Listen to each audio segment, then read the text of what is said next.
I think that might be the most 90s thing I've ever watched.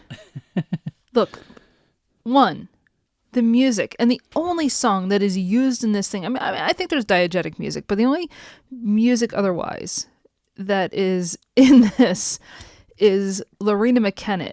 Yep. From Book of Secrets, right? It's like the Pilgrim's Way or something. I forget the exact title. Yeah. But it is immediately, I'm just like, oh, I know that. and look, I love Lorena McKennitt's fantastic. We saw her in concert. Yeah, she's great, but it's also so 90s, right? In terms of like this movie. That's number one. Number two, all of the quote unquote pagans in this, it's just like people left over from the Jim Rose sideshow at Lollapalooza. Yeah. I mean, they're doing that thing with like the kind of yogos that are on fire. Yeah. And that, again, it's so 90s. It's fun. Oh, no. It's fun. But watching this is such a weird nostalgia trip in a way that I was not really expecting. Because, of course, when I would have watched some of this at the time, it just seemed like, oh, that's just normal. And now I'm watching it 25 years later, I'm going, oh, wow, that's a period piece, isn't it? Yeah. I mean, look, anytime you make something, it becomes a period piece. It's almost impossible not to have things that, I mean, okay, fine. If you're making Barry Lyndon, you can get away with it. You're not a period piece, I guess. But, if you're doing Mists of Avalon for TNT, American cable, yeah. It's gonna be a period piece. It's gonna be very 90s. Did this come out in 2001? I don't care. 2001 until those planes hit the tower was still the 1990s. I'm dead serious. Yeah.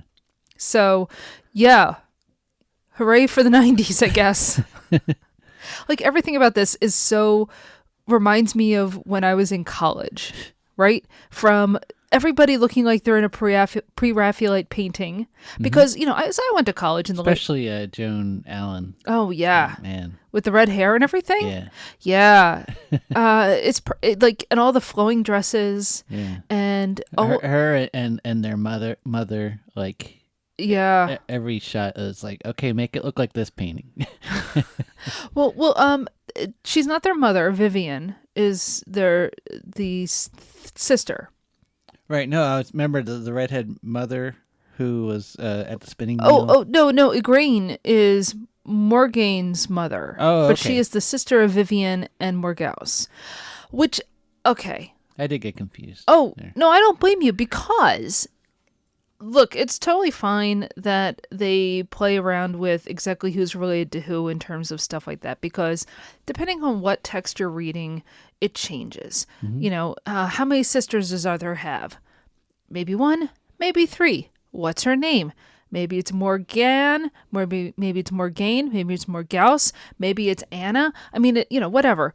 There's a Helen sometimes thrown in, or an Elaine, or whatever. That's fine. And you're fine for being a little confused because traditionally Arthur has 3 sisters.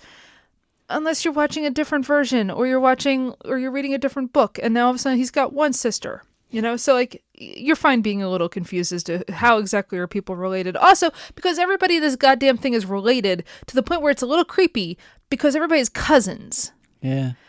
Yeah. And that gets weird. And we're not even getting into, obviously, the parentage of Mordred, which is its own problem. But that's the source material. And I don't even mean Mists of Avalon. I mean Thomas Malory.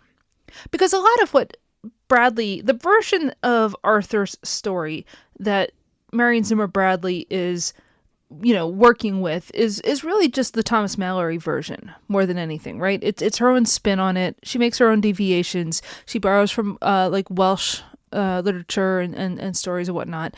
But ultimately it is still the Thomas Malory version, right? Mm-hmm. Because you have Arthur and Guinevere and Merlin and Lancelot, and they don't do it in this at all, but there is a Grail quest, right? Like it's just her rewriting Malory, right?